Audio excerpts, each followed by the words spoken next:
नमस्कार दर्शक बंधु आपण देखुंत ओडीवी 24 न्यूज। आज मुख्य खबर हूँ घोड़ा चढ़ी स्कूल आसुंट शिक्षक। हाँ आज्ञा, मध्य प्राच्यर युद्ध जो वर्तमान भारत समेत अधिकांश राष्ट्र में तैल संकट उद्वेगजनक स्थिति में पहुंची जाइए। तेज यह परिप्रेक्षी में इंधन बंचाइबा प्रधानमंत्री नरेंद्र मोदी किछि दिन पूर्वे देशवासी को जो आह्वान देते ताहाको अक्षरे अक्षरे पालन करिसेंती झाड़खंडर जड़े शिक्षक मुन्ना प्रसाद गुप्ता।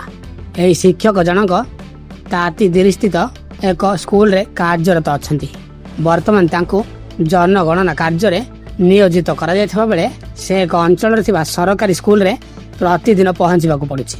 तेबे मुन्ना बाइक परिवर्ते वर्तमान घोड़ा चढ़ी कार्यालय को जाउथिबार लक्ष्य करा जायछि।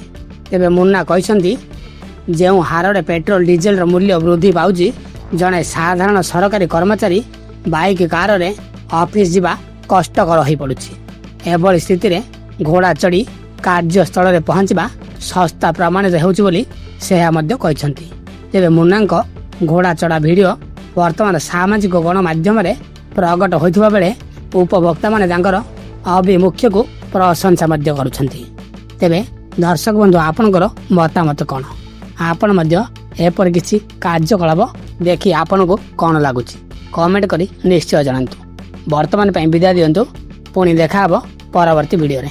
ता सहित एही बड़ी छोट बड़ ताजा अपडेट खबर ପାଇଁ आम चैनल सहित जोड़ी होई रुहंतु।